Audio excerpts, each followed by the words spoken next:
இன்றைய நாட்களிலே போதனை என்ன, பாடல்கள் என்ன? முதல்ல நீ ரட்சிக்கப்படணும், அதுக்கு பிறகு அபிஷேகம் பெறணும். வேதம் அப்படியே சொல்லுது.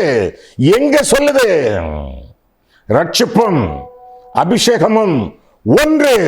அபிஷேகத்தை பெற்றுக்கொண்டார்கள். அபிஷேகம் என்பது பெற்ற அனுபவமே ஒழிய பெற்றுக்கொள்ள வேண்டிய அனுபவம் அல்ல. வேதம் சொல்லுகிறது. எங்கே கொஞ்சம் விளக்குவீங்களா ஐயா? அதுக்காகத்தானே உட்கார்ந்துகிட்டு இருக்கேன். 1 யோவான் எடுங்கள். எப்படி நீ பார்த்துருவோமே, வசனத்துக்கு வெளியே நான் போக மாட்டேன். பைபிளினுடைய ஸ்விம்மிங் பூல் அங்கே இருந்துதான் வேதத்தின் காரியங்களை உங்களுக்கோ அல்லது எவருக்கோ நான் போதிப்பேன்.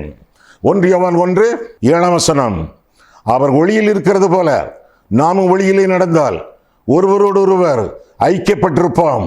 அவருடைய குமாரனாகிய இயேசு கிறிஸ்துவின் ரத்தம் சகல பாவங்களை நீக்கி நம்மை சுத்திகரிக்கும். இயேசு கிறிஸ்துவின் ரத்தம் நம்மை சுத்திகரிக்கும். சரியா?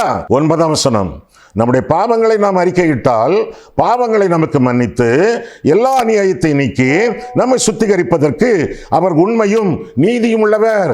பாவ அறிக்கை பண்ணுங்கள். இயேசு தம்முடைய இரத்தத்தினாலே உங்களை கழுவி சுத்திகரிப்பார். அப்படி சுத்திகரிக்கப்பட்டவர்கள் யார்? பாவ மன்னிப்பை பெற்றவர்கள், ரட்சிப்பை பெற்றவர்கள். இதுல எங்களுக்கு குழப்பம் இல்லையா? எல்லாம் சரிதான். 2ஆம் அதிகாரத்துக்கு வாருங்க. இப்போ உங்களை ஒரு பிடி பிடிக்கிறேன். 2ஆம் அதிகாரம் பாருங்கள், 12 பிள்ளைகளே, யாரவங்க? பாவ மன்னிப்பு பெற்றவர்கள், ரட்சிப்பை பெற்றவர்கள்.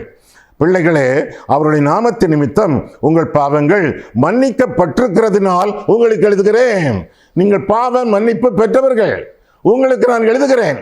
பாவ மன்னிப்பை பெற்றவர்கள், ரட்சிக்கப்பட்டவர்கள். ஐயா, அபிஷேகத்துக்கு இதுக்கு என்ன சம்பந்தம்? பாருங்க, தொடர்ந்து நான் பார்க்கும் பொழுது 20 அதை 1 யோவான் 2ஆம் அதிகாரம் 20 பார்க்கும் பொழுது, நீங்கள் பரிசுத்தராலே அபிஷேகம் பெற வேண்டியல்ல, பெற்று என்று வாசிக்கிறோம்.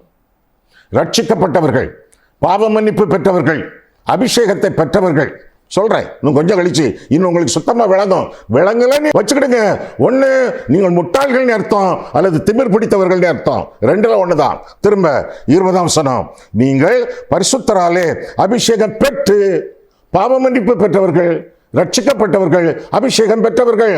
தொடர்ந்து 27 நீங்கள் அவராலே பெற்ற அபிஷேகம். வேதத்தில் பெற வேண்டிய அபிஷேகம் சொல்லப்படல, பெற்ற அபிஷேகம். ஆமா, இயேசுங்கிற வார்த்தைக்கு அர்த்தம் என்ன? இயேசுங்கிற வார்த்தைக்கு அர்த்தம் என்ன? இயேசு அவர் ஜனங்களை பாவங்களிலிருந்து ரட்சிக்கிறவர், ரட்சிப்பார்னு வேதம் சொல்லுது. இயேசுன்னா ரட்சிப்பு. இயேசுவை ஏற்றுக்கொள்ளும் பொழுது ரட்சிப்பு. ஐயா, அபிஷேகம். கிறிஸ்து என்ற வார்த்தைக்கு அர்த்தம் என்ன தெரியுமா உங்களுக்கு? சொல்லி தந்திருக்காங்களா?